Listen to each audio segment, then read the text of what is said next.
أحمد المصطفى سيد المرسلين وعلى آله وصحبه أجمعين وعلى آله وصحبه بسم الله الرحمن الرحيم. إلى حضرة النبي المصطفى سيدنا رسول الله صلى الله عليه وسلم وعلى آله وأزواجه وذرية الصحابة وأتباعه وإلى حضرة جميع إخوانه من الأنبياء والمرسلين والشهداء الصالحين أولياء المقربين علماء العاملين والمصنفين وجميع الملائكة المقربين وخصوصا إلى حضرة الشيخ الحبيب عثمان بن عبد الله بن عقيل بن يحيى رضي الله تعالى عنهم شهود الله لهم الفاتحة. بسم الله الحمد لله إياك نعبد وإياك نستعين اهدنا الصراط المستقيم. Insyaallah malam ini kita lanjutkan mudzakarah kita kajian akidah sifat 20 minggu 1 bulan yang lewat. Sudah kita bahas mengenai sifat jaiz bagi Allah Subhanahu wa taala. Insyaallah malam ini kita akan masuk ke pembahasan mengenai sifat-sifat wajib mustahil jaiz bagi para nabi dan rasul. Tapi sebelum kita bahas mengenai sifat-sifat para nabi dan rasul ini, insyaallah yang sedikit jelaskan mengenai mukadimahnya dulu, dan insyaallah ya pertemuan yang akan datang baru kita mulai bahas mengenai sifat-sifat para nabi tersebut. Yang baca dulu bismillahirrahmanirrahim. Nawaina ta'allum wa ta'lim tadhakkur wa tadhkir nafa wal intifa' ifada wa istifada wa hatha 'ala tamassuki bi kitabillah wa sunnatan nabiyhi wa dilalata ila alkhair wa du'a ila alhuda ibtigha mardatihi thawabihi wa qurbihi amin. Qala al-muallif rahimahullah ta'ala alaihi wa nafa'ana Allah bihi wa bi ulumihi fid dunya wal akhirah. Adapun segala yang wajib bagi sekalian Rasul salawatullahu alaihim wassalamuhu, maka yaitu 4 perkara yang tersebut di bawah ini, dan yang mustahil pada mereka itu yaitu lawan 4 perkara adanya.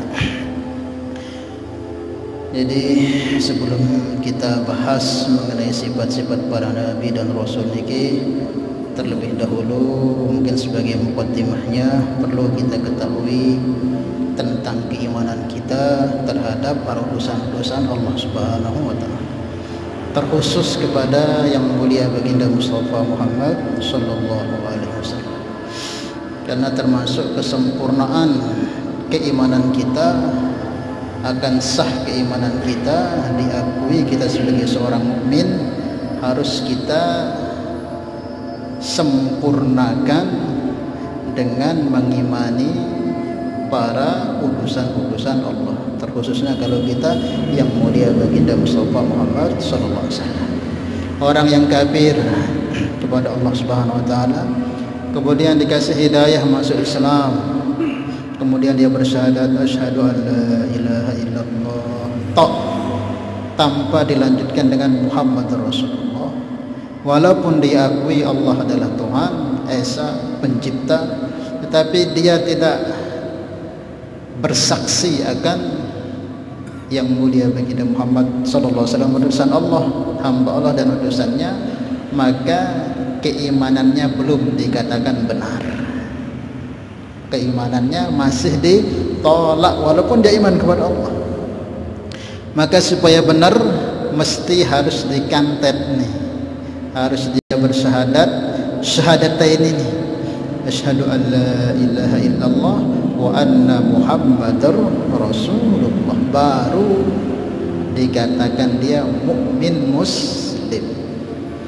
Jadi kemarin sudah kita bahas mengenai sifat-sifat Allah, pengenalan kepada Allah dalam ilmu akidah itu, untuk mengenal Allah itu dengan kita mengenal sifat-sifatnya. Begitu juga para utusan ini, cara mengenalnya juga dengan cara kita mengenal sifat-sifatnya. Karena seseorang di dunia ini aja akan mudah kita kenal tatkala kita diberitahukan ciri-ciri orang tersebut.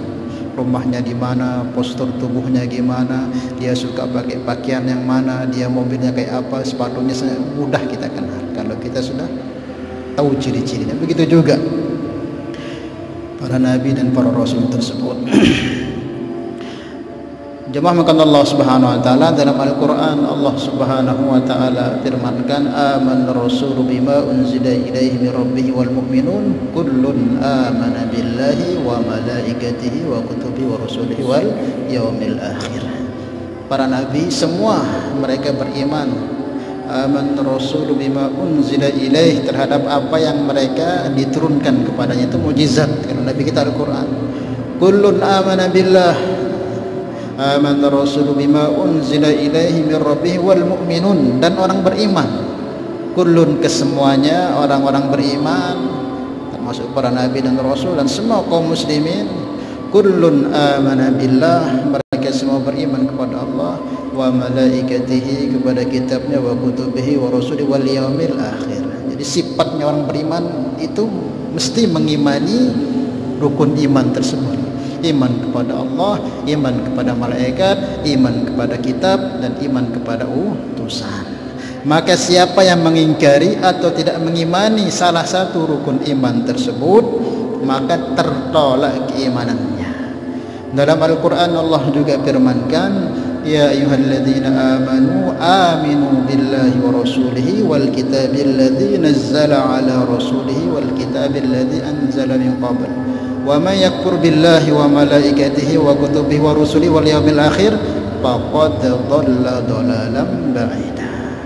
Siapa yang kufur, tidak mengimani, ingkar, wa may yakfur billah, kepada Allah, wa malaikatihi, kepada malaikatnya, wa kutubihi, kepada kitab-kitab Allah, wa rusulihi, dan kepada urusan Allah, wal yaumil akhir, dan hari kiamat, dia enggak ingkari salah satunya apalagi semuanya, faqad dhalla dhalalan ba'ida, maka dia berada dalam kesesatan yang jauh. Maknanya kufur dia, belum dikatakan beriman. Maka ini dalilnya perintah kita mengimani para utusan-utusan Allah Subhanahu wa taala. Kemudian hadirin mukalla Allah Subhanahu wa taala, dari yang perlu kita ketahui dari para rasul ini jumlahnya terutama banyak sekali. Sebagaimana yang diterangkan para guru-guru kita ini, disebutkan niki dalam kitab akidah niki. Termasuk intinya nanti ya alhamdulillah juga masih ada kaitan tentang maulid ini. Ya, karena kita bahas masalah nabi, pas pembahasannya supaya sedikit banyak kita mengetahui para nabi dan para rasul, terkhusus nabi kita Mustafa Muhammad sallallahu alaihi wasallam. Niki al-mawjudat syai'aini, atau al-mawjudat isnani, perkara yang wujud itu cuma ada dua saja. Yang wujud itu cuma ada dua.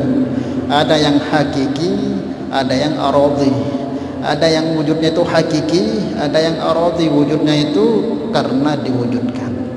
Kalau yang wujudnya hakiki, ya Allah itu sudah hidupnya itu tanpa diciptakan, tanpa ada permulaan, tanpa pernah tidak ada, tanpa dilahirkan. Itu Allah hakiki, dia sedia ada di azalinya. Nah, ada yang ada juga, mawjud juga disebut mawjud, tapi aradhi, adanya ini karena diadakan oleh Allah. Aslinya tidak ada. Siapa yang selain Allah itu alam semesta ini? Semua adalah makhluk Allah Subhanahu wa taala. Kemudian di antara semua makhluk Allah Subhanahu wa taala ini ada yang lebih Allah cintai dari semua makhluk ini, yaitu makhluknya yang bernyawa. Makhluk hidup ya. Makhluk Allah ini kan ada yang mati, yang hidup. Nah, yang Allah sukai di antara semua makhluk ini, makhluknya yang bernyawa. Kemudian dari makhluknya yang semua yang bernyawa, yang paling Allah sukai yang bernyawa kan banyak. Binatang bernyawa, manusia bernyawa, malaikat bernyawa, apalagi ikan-ikan bernyawa. Jadi semua yang bernyawa ini yang paling Allah sukai yaitu manusia. Kok Ustaz bisa, kan malaikat enggak, tetap manusia. Coba kita dengar dalam Al-Quran bagaimana penyanjungan Allah terhadap manusia. Walaqad karramna bani Adam, sungguh kami Allah telah mengangkat, memuliakan derajatnya anak turun Adam. Untuk para malaikat enggak pernah ada sebutan seperti itu. Bidadari, walaupun mereka itu orang-orang suci, makhluk Allah yang suci, tapi enggak ada sebutan seperti itu. Hanya manusia. Dalam penciptaannya disanjung oleh Allah. Laqad khalaqnal insana fi ahsani taqwim. Walaupun bidadari itu dari nur, malaikat dari cahaya, tapi enggak pernah disanjung-sanjung penciptaannya kecuali manusia. Maka dari semua yang bernyawa ini yang paling Allah sukai manusia. Kemudian dari semua manusia yang paling Allah cintai yaitu manusia yang beriman kepada Allah. Manusia kan banyak ini, banyak.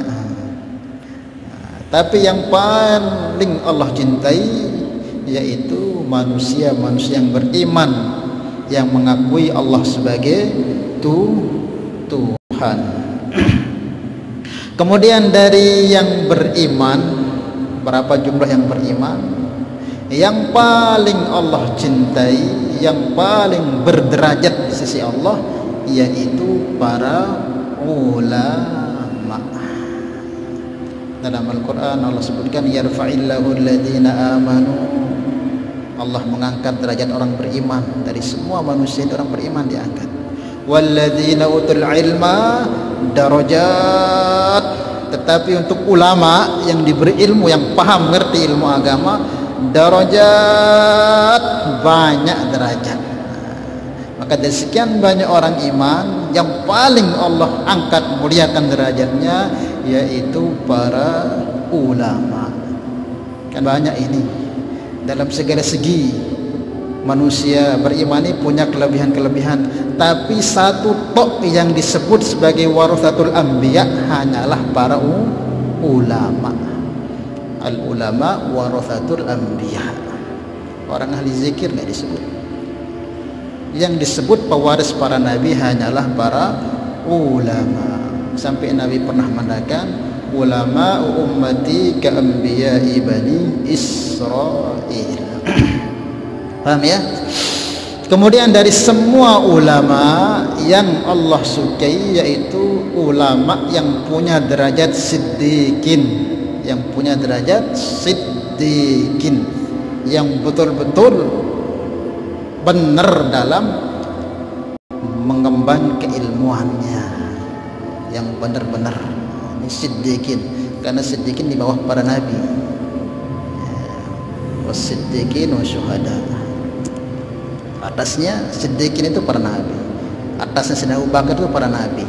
Maka di sekian ulama itu yang paling Allah cintai ulama yang berpangkat siddiqin. Kemudian dari ulama yang berpangkat siddiqin, ada yang Allah cintai, yang Allah pilih, yang Allah lebihkan, yaitu para nabi dan para rasul. Maka tidak ada nabi rasul itu orang enggak alim, semua alim, karena nabi rasul panutan, paham semuanya. Yang namanya nabi itu kalau dikirim oleh Allah, dia paling gantengnya, dia paling alimnya, dia paling fasihnya, dia paling kuat ibadahnya, dia paling sempurna fisiknya, itu para nabi anbiya alaihimussalatu wassalam. Sekarang jumlah para nabi berapa jumlahnya? Masih ada nanti lanjutannya ini, tapi yang tanya dulu, berapa jumlah para nabi dan para rasul? Ada yang tahu? 300? Kelebihan sekejap. 313 jumlah 124.000 jumlah para nabi, setara dengan jumlahnya para sahabat. Kemudian para rasul 313 rasul, setara dengan jumlah ashabul badar, sahabat-sahabat yang ikut perang Badar. Jadi untuk memudahkan, jumlah para nabi itu yaitu 124.000, setara dengan jumlah para sahabat nabi. Kemudian jumlah para rasul setara dengan jumlahnya ashabul badar, sahabat-sahabat yang ikut perang Badar itu 313. Ini yang ditahu oleh para ulama. Adapun yang lain jauh lebih banyak lagi para nabi itu yang tidak terhitung jumlahnya, yang tahu hanya Allah. Dalam Al-Quran Allah sebutkan wa rasulan qad qasasnahum, ada rasul-rasul yang kami ceritakan wahai Muhammad kepadamu, wa rasulan lam naqsushum alaik, dan ada rasul-rasul yang kami enggak ceritakan. Maknanya kata para ulama berarti jumlah rasul itu jauh lebih banyak dari yang kita tahu, yang 124.000 atau yang 313. Mungkin ini yang diketahui yang disebutkan tadi itu, sementara banyak lagi kata Allah yang aku tidak ceritakan kepadamu jumlah para nabi dan rasul. Nah, dari kalangan para nabi dan rasul ini dipilih 25 yang paling utama. Dari yang begitu banyak tadi jumlahnya itu, yang dipilih 25, mulai Nabi Adam sampai Nabi Mustafa Muhammad sallallahu alaihi wasallam. Kenapa 25? Karena yang 25 ini yang disebutkan di dalam Al-Quran. Nabi Adam itu ada nama-nama yang disebutkan dalam Al-Quran. Ini yang wajib untuk diketahui oleh setiap mukmin yang mukallaf. Kemudian juga daripada nabi yang 25 ini ada 5 nabi lagi yang sangat dipilih, dikhususkan oleh Allah. Itulah nabi yang disebut sebagai nabi ulul azmi. Ada yang tahu siapa-siapa? Bapak Haji? 1 Musa, Nabi Ibrahim, Nabi Isa, Nabi Muhammad. Satu lagi, kurang 1. Nabi Nuh alaihi wa ala nabiyina alaihi wassalatu wassalam. Nah, ini nabi yang pilihan ini, yang mewakili yang 25 ini, yang 5 ini. Kenapa? Karena tugasnya memang berat. Tugasnya maka ulul azmi. Mungkin Ustadz kita ini Al-Mukarram menamakan anak beliau supaya tegas pendiriannya, Ustadz Azmi, mengambil barokah daripada keteguhan para nabi ulul azmi. Nah, memang dia punya kelebihan, para nabi ulul azmi ini kokoh pendirian, memang berat beban yang dihadapi. Nabi Nuh niki, Nabi Nuh berapa tahun dakwahnya? 4 bulan. 4 bulan. Kalau 4 bulan Nabi Nuh dia bantu pengikut. 950 tahun, 1000 kurang 50. Itu masa dakwahnya. Sebenarnya Nabi Nuh itu nggak akan berhenti dakwah itu. Beliau akan dakwah sampai kiamat. Maka tidak ada istilah Nabi itu lelah, capek, putus asa, dan tidak ada. Akan berhenti para Nabi itu dakwah kalau disuruh berhenti. Tapi Nabi Nuh kenapa mendoakan? Karena memang Allah sudah suruh berhenti. Allah katakan, la yu'mina min qaumika illa man qad aman. Hai Nuh, wahai narak malik dia beriman ini, kaum kami ini kecuali yang sudah beriman. Saat ini dia akan beriman. Dah kamu dakwah sampai kiamat dan tetap kafir. Karena sudah Allah katakan akan, cuma ini aja yang 80 berapa ini yang beriman. Yang ini nggak akan beriman sampai kapanpun, siang malam kamu dakwah nggak akan beriman. Lamun meno ya Allah, hancurkan sudah. Berarti Allah yang suruh berhenti sudah. Maka beliau berdoa, Rabbi la tadhar 'alal ardi minal kafirin dayya. Allah kita dakwahkan apa? Karena pengikut roh gue. Karena biaya habis itu kita dakwah. Karena banyak hambatan, berhenti benar. Kalau itu Nabi itu enggak. Kapan disuruh berhenti Allah baru berhenti. Lailan wa nahara, siang malam tanpa berhenti itu. Makanya Masya Allah berat. Termasuk juga Nabi Allah Ibrahim. Nabi Ibrahim ini berat ujiannya dari segala segi, sampai beliau dilemparkan ke api. Kemudian Masya Allah, terutama ujian dari keluarga beliau. Bertahun-tahun gak punya anak, tiba-tiba punya anak disuruh tinggalkan di padang pasir yang kering kerontang. Masya Allah. Kemudian besar sedikit terus sembelih. Itu beratnya ujian Nabi Nuh, tapi Nabi Nuh tidak pernah mengatakan mikir ndak, langsung Pak Atam mohon disempurnakan. Sudah dikirim ke raja yang luar biasa bengisnya Namrud, sampai beliau dibakar 40 hari diambil, tapi beliau tetap istiqomah taat menjalankan risalah. Kemudian Nabi Allah Musa juga ini berat ujiannya. Nabi Musa dikirim di dua raja besar, Fir'aun sama Qarun. Ini hebat-hebat Fir'aun ini, sampai mengatakan dunia Tuhan. Bukan itu saja, sampai diberi umat yang bahlul yaitu Bani Israil. Bahlul tutu'en sina bahlul Bani Israil. Disuruh jangan mancing hari Sabtu, dia buat kilah nyorok. Dari mana nih ikan? Allah melarang kamu mancing. Beta mancing, itu nyorok. Susah Nabi Nuh, Nabi Musa nih. Disuruh masuk ke Palestina, masuklah dengan membungkuk seperti orang ruku itu, masuk bertabik lah, merangkak ngumang kan. Bani Israel.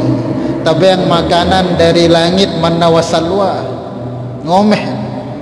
Musa masa iya diri, tapi yang padahal dari sorga langsung manna wasalwa itu, dan tanpa mereka capek-capek usaha. Setiap mereka lapar bangun tidur turun itu manna wasalwa di sorga. Tapi mereka katakan iya diri di rasa lain.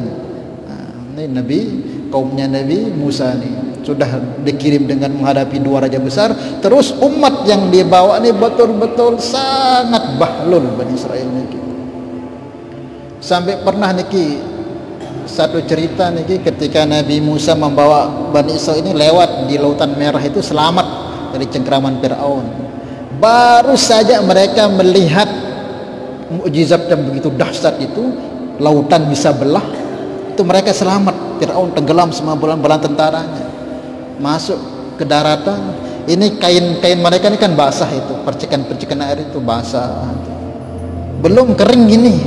Mereka baru selesai melihat mukjizat yang begitu dahsyat itu. Mereka naik ke permukaan itu, ada sekelompok kaum di samping itu kampung yang masih menyembah batu. Musa, coba kopian itu Tuhan marakno malik. belum selesai kakinya kering dari melihat mukjizat kejadian besar itu, ngelihat orang nyembah batu, minta kepada Musa, coba pian te batu sang tebudai Tuhan marak iya ngembebah lunar Bani Israel. Makanya Nabi Musa digelari ulul azmi, karena umat yang dibawa ini betul-betul susah paham. Maka loi alasan suruh sembelih kambing ini ngene malik ngene sehingga Allah itulah. Kemudian Nabi Allah Isa alaihissalam sampai beliau hampir mau dibunuh, dan terakhir Nabi kita Mustafa Muhammad. Nah, yang 5 nabi ini nabi pilihan Allah Subhanahu wa taala. Kemudian daripada 5 nabi ini ada satu yang dipilih sebagai pimpinannya, yaitulah yang mulia baginda Mustafa Muhammad sallallahu alaihi wasallam, yang Allah hadiahkan kepada kita saat ini menjadi umat beliau. Maka bersyukur kita kepada Allah. Beliau true in one, beliau true in one. Kenapa yang katakan true in one? Karena beliau yang pertama adalah Sayyidul Anbiya war Rasul, bukan nabi, bukan rasul, tapi pimpinannya para nabi dan para rasul. Kemudian beliau asyraful makhluk Allah yang paling mulia dari semua makhluk Allah, yaitu Rasulullah. Kemudian beliaulah sebab diciptakannya alam semesta ini. Laulaka ya Muhammad, dalam hadis qudsi, ma khalaqtul aflak, kalau bukan karena engkau wahai Muhammad, jagat ini tidak akan aku ciptakan. Itu sekarang kita diberi. Maka tak heran para nabi iri dengan kita ini, iri karena dikasih nabi yang begitu hebat. Insyaallah ya. Nah, sedikit itu. Kemudian apa yang hal penting untuk kita perlu tahu daripada para nabi dan para rasul ini, minimal 4 nih yang harus kita tahu, yang harus kita imani dari para nabi dan para rasul sebelum kita bahas sifat-sifatnya. Yang pertama, at-tasdiqu binubuwatihi, harus kita yakin percaya sebenar-benarnya memang betul para nabi itu memang utusan Allah. Tidak boleh kita ragu-ragu, nggak boleh kita percaya apa benar. Nah, kalau begitu posisi kita meragukan akan kerasulan para nabi ini bahaya. Karena sifat mukmin itu apa? Innamal mu'minuna alladzina amanu billahi wa rasulihi thumma lam yartabu. Kalau sudah beriman kepada Allah dan Rasulullah, tidak ada istilah ragu-ragu, tidak ada istilah ragu-ragu. Jangan seperti orang Yahudi Nasrani meragukan kerasulan yang mulia baginda Mustafa Muhammad sallallahu alaihi wasallam karena bukan dari kelompok mereka. Maka kita wajib, karena nabi itu sudah Allah jelaskan dalam Al-Qur'an, semua para nabi mengatakan ya qaumi inni rasulullahi ilaikum jami'a, wahai kaumku, wahai umatku, aku ini adalah nabi atau utusan yang diutus Allah untuk kalian. Kok kita ragu-ragu, rusak keimanan kita. Paham ya? Enggak boleh kita ragu-ragu, harus mantap bahwa nabi itu memang betul utusan Allah. Itu yang pertama. Kemudian yang kedua, at-tasdiqu bima jaa bihi min indillah. Wajib kita mengimani, membenarkan segala apa yang dibawa oleh para nabi, apapun itu yang terkeluar atau yang dari mukjizat para nabi, enggak boleh kita bohongkan, enggak boleh kita enggak percaya, wajib kita benarkan, bukan harus, wajib. Karena para nabi itu wa ma yantiqu anil hawa in huwa illa wahyu yuha, tidak bercakap kayak kita ini. Cakapnya itu menurut apa yang diperintahkan oleh Allah. Apapun yang dijanjikan, yang disabdakan, yang disebutkan oleh para nabi, entah kita paham, enggak paham, sesuai akal kita atau tidak, yang belum kita ketahui atau yang sudah kita ketahui, atau mungkin kita akan tahu selepas mati kita tentang kubur, mahsyar, sirat, itu pasti terjadi, harus kita benarkan itu. Namun teragu-ragu waro denara siksa kubur, walau itu beriman jok Allah jok ragu dia beriman jok apa sih bawa tertolak keimanan kita. Dalam kitab Aqidatul Awam ini disebutkan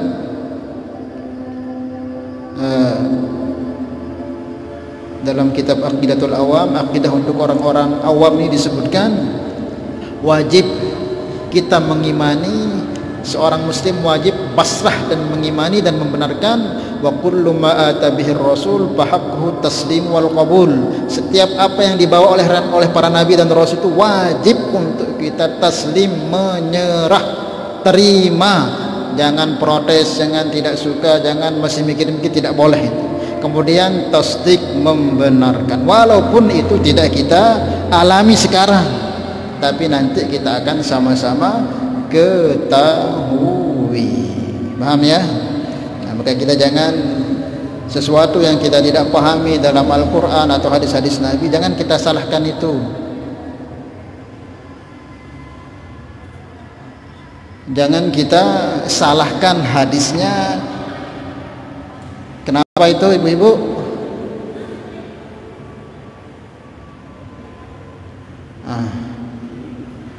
Jangan ribut, jangan ribut. Apa saja yang dibawa oleh para nabi dan para rasul, paham tidak paham, sesuai dengan akal kita atau tidak, wajib kita imani. Kalau mau kita dikatakan sebagai mukmin yang sebenarnya. Jadi nggak boleh nanti kita temukan ayat atau hadis, wah nggak sesuai dengan zaman ini, wah berarti nggak bisa dipakai. Jangan. Nanti kita jadi kaum liberal namanya, nimbang Al-Quran dengan akalnya. Kalau Al-Quran nggak sesuai dengan akalnya, Al-Quran yang disalahkan, nggak sesuai, ya ini bahaya. Nanti jadi iblis. Iblis ini orang yang pertama kali ngingkai syariat Allah, nggak sesuai ini. Mana kok aku disuruh sujud kepada Adam, seberuk-beruk ciptaan, aku pimpinan malaikat, aku ibadah jutaan miliaran tahun, kok aku sujud? Dia nggak paham itu perintah Allah. Maka orang suka menimbang syariat dengan akal mereka ini, anak turun iblis nanti. Kita mukmin itu apa? Ayyaqulu sami'na wa ata'na. Sami'na wa ata'na, paham tidak paham nggak perlu. Yang penting itu dari Allah dan Rasulnya taati. Karena kita punya akal ini lemah untuk memahami itu. Kemudian yang ketiga yaitu ta'zimuhu wa tauqiruhu, wajib kita memuliakan dan mengagungkannya. Siapapun para nabi itu enggak boleh kita rendahkan, enggak boleh kita hinakan, enggak boleh kita banding-bandingkan, enggak boleh, semua. Wa tu'azziruhu wa tu'azziruhu wa tuwaqqiruhu, dalam surat Al-Fatihah disebutkan wajib seorang mukmin memuliakan apa saja para nabi dan rasulnya, ataupun yang kaitan tentang nabi dan rasul, apapun yang kaitan dengan sunnahnya. Kalau kita mungkin ya dengan Rasulullahnya, kemudian dengan istri-istri beliau dan zuriyah beliau, anak turun beliau sampai hari kiamat, itu harus kita muliakan. Kita muliakan Rasulullah tapi sunnah-sunnahnya kita benci, atau anak turunnya kita kurang senang, tidak sukai, masih diragukan. Harus yang kaitannya dengan para nabi apapun itu wajib kita muliakan. Maka kita diajari dulu oleh Nabi, adibu auladakum ala thalathi khisalin, ajari anak-anak kalian dengan 3 perkara. Yang pertama hubbi nabiyihi, cinta kepada para nabinya, wa hubbi ahli baitihi, cinta kepada ahli baitnya, wa qiraatil Quran, dan membaca Al-Quran. Ya, seperti itu. Termasuk yang memuliakan Nabi seperti inilah kita rayakan Maulid ini, bagian daripada mengagungkan yang mulia baginda Mustafa Muhammad sallallahu alaihi wa ala nabiyina alaihi salatu wassalam. Kemudian yang terakhir yaitu la wala tafriqa bainahum, tidak boleh kita beda-bedakan. Tidak boleh satu nabi ini kita angkat, satu nabi ini kita rendahkan, enggak boleh. Semua sifat mukmin itu la nufarriqu baina ahadin minhum wa nahnu lahu muslimun. Tidak boleh kita angkat Nabi kita Nabi Muhammad terus Nabi Musa Nabi ini kita rendahkan, enggak boleh. Jadi semuanya mulia, enggak boleh kita rendahkan. Sifat mukmin la nufarriqu baina ahadin minhum, tidak ada yang dibeda-bedakan. Semua para utusan Allah itu kekasih-kekasih Allah, orang-orang dekat dengan Allah. Tapi kalau memang ada arahan dari Allah untuk kita lebihkan, ya enggak apa-apa. Karena Nabi itu disebutkan dalam Al-Quran, tilkar rusulu faddalna ba'dahum ala ba'd minhum man kallamallah. Rasul itu punya derajat-derajat juga, seperti yang sebutkan lagi, punya derajat masing-masing. Ada yang dikasih bisa bicara langsung dengan Allah, ada yang bisa seperti ini itu. Nah kalau kita muliakan karena dimuliakan oleh Allah, lebihkan, tidak apa-apa, dengan syarat jangan kita rendahkan Nabi yang lain. Jangan seperti orang-orang Nasrani Yahudi itu, mereka agungkan Nabi Isa, bahkan sampai jadikan Tuhan, anak Tuhan. Nabi Muhammad mereka enggak akui jadi Nabi karena tidak seketurunan dengan mereka. Nah, jangan kita seperti itu. Semua kita muliakan, semua pada Nabi kita imani, mereka beliau orang-orang mulia. Tapi kalau ada Nabi yang dilebihkan karena itu, karena dimuliakan oleh tidak mengapa, dengan syarat kita muliakan seperti kita nih, Nabi Muhammad, Nabi kita muliakan, kita agung-agungkan, kita sanjung-sanjung supaya dapat kecintaan Allah. Kemudian nabi-nabi yang lain jangan kita rendahkan, semua punya kelebihan masing-masing. Nah minimal ini sebagai muqaddimah kita untuk sebelum kita membahas mengenai sifat-sifat para nabi dan para rasul. Dan banyak lagi, diantaranya para nabi itu mesti manusia. Kalau sudah manusia mesti laki-laki, wajib laki-laki. Kemudian sifat laki-laki harus merdeka, tidak ada nabi dari budak, itu enggak ada. Terus Nabi Yusuf Ustaz gimana? Beliau itu bukan budak, aslinya orang merdeka, keturunan Nabi Ishak. Cuman karena beliau itu dibuang di sumur, karena enggak punya apa-apa, dibeli jadi budak, aslinya bukan budak. Kemudian para nabi tersebut mesti memiliki mukjizat. Mesti para nabi itu orang yang paling ganteng di kaumnya, orang yang paling fasih di kaumnya, orang yang paling pintar di kaumnya, orang yang paling kuat, paling sehat. Nabi Ayub itu sesaat saja diuji oleh Allah, kemudian disakitkan lagi. Jadi intinya tidak mungkin Allah akan utus nabi yang tidak sempurna, mesti paling sempurna. Maka hati-hati kalau kita ceramah yang kaitan dengan nabi, jangan sampai kita merendahkan para nabi, bahaya, akan mewariskan su'ul khatimah.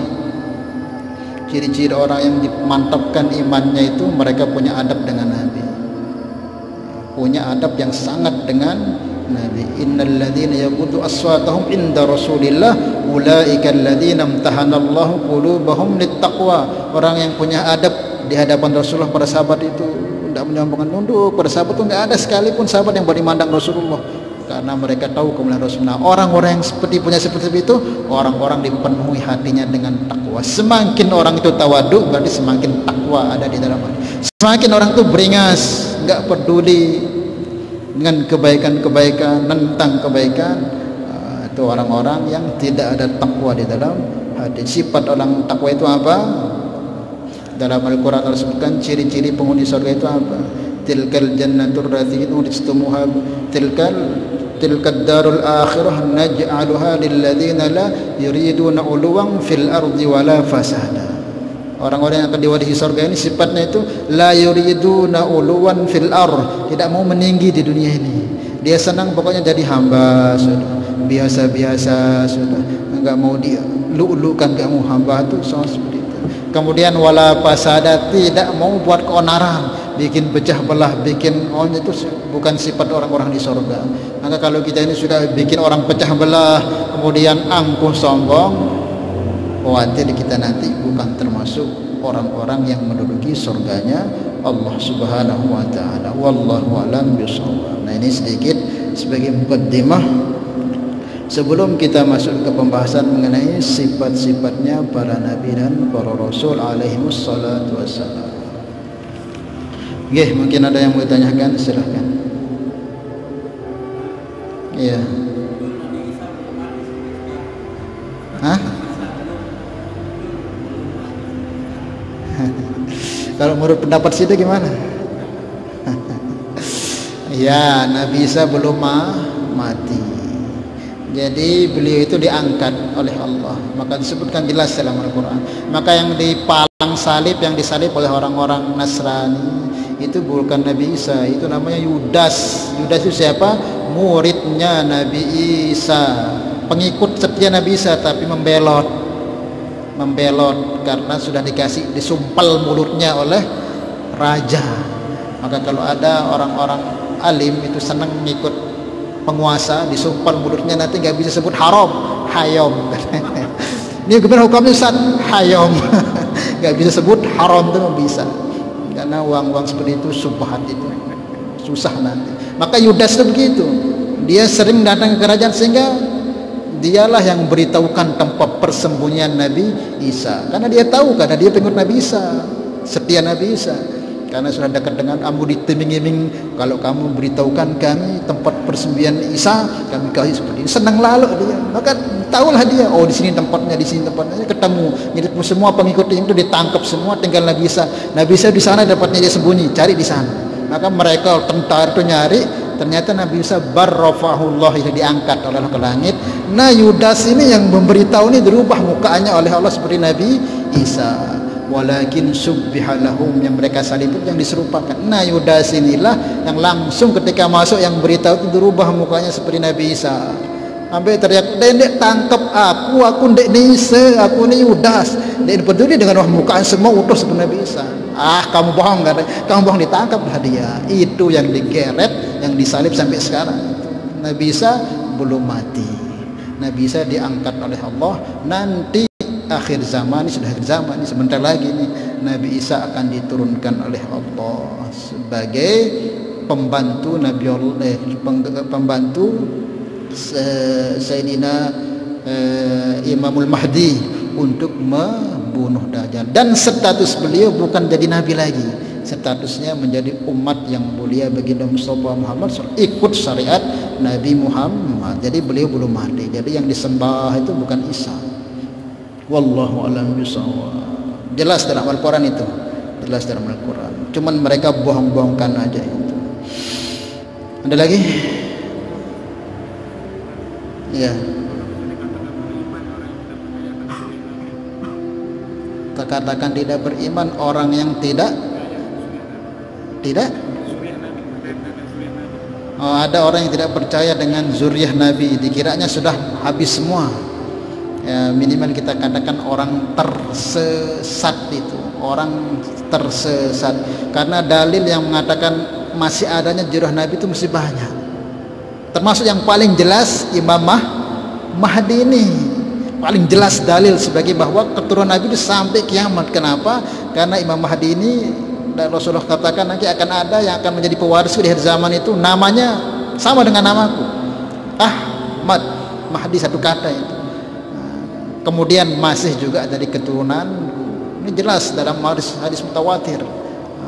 Dan banyak, makanya ada istilah kita selawat kepada azwaj istri Nabi dan dzurriyyah. Namanya dzurriyyah ya terus itu sampai kapan namanya dzurriyyah Nabi. Itu semua kita muliakan. Ahlul baitil mustafa tuhri hum amanul ardi faddakiri. Ahlul bait Nabi itu ibarat perahu yang akan bisa menyelamatkan kita kalau kita berpegang dengan beliau-beliau itu. Apalagi dia seorang alim, dia yang alim aja sudah punya kelebihan, apalagi dia alim.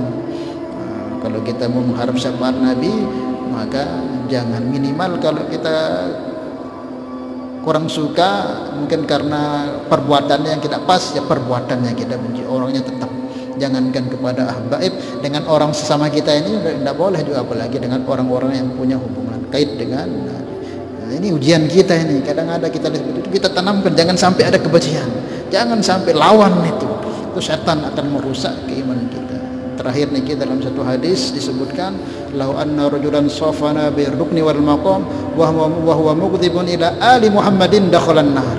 Kalau ada orang yang bertumpu simpuh di hadapan Ka'bah, lo dia ibadah dari kecil sampai mati di hadapan Ka'bah, di Hajar Aswad itu ibadah sampai mati. Wa huwa mughdibun ila ali Muhammadin, tapi ada rasa sedikit kebencian kepada ahlul baitnya Nabi, dakhalan nar, tidak diperdulikan, pasti dimasukkan neraka oleh Allah. Jangankan ahlul bait, terbenci di batur doang ini amal tidak diterima, apalagi ahlul bait. Orang kalau ada hasad nih, semua keburukannya ini hasad kepada sama, apalagi yang kaitan tentang ahlul baitnya. Maka ujian kita sekarang ini diuji kita, apalagi zaman sekarang ini, untuk meragu-ragukan, untuk suul adab dengan orang-orang yang memiliki kemuliaan khusus dari yang mulia baginda Mustafa Muhammad SAW. Kalau masih bingung, diam sudah, gak usah ikut-ikut koar-koar. Kalau memang bingung ini benar atau enggak, diam sudah, supaya selamat. Jangan ikut berkomentar, ikut apalagi ikut-ikutan nasab-nasab apa itu. Semoga Allah jaga kita dari hal-hal yang tersebut. Semoga kita bisa amal dan sampaikan. Al-hadhiniyah al-Fatihah. Bismillahirrahmanirrahim. Alhamdulillahi rabbil alamin. Iyyaka na'budu wa iyyaka nasta'in. Ihdinas siratal mustaqim.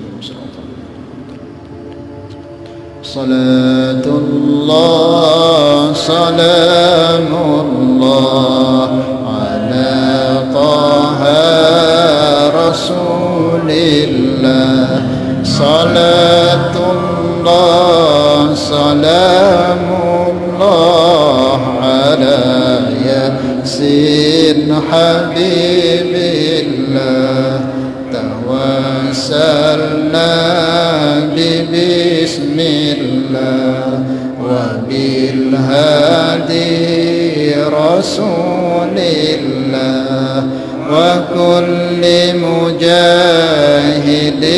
lillah bi'ahlil badri ya Allah. Subhanallah bihamdi, subhanallah bihamdika, asyhadu an la ilaha illa anta, astaghfiruka wa atubu ilaik. Wassalamu alaikum warahmatullahi wabarakatuh.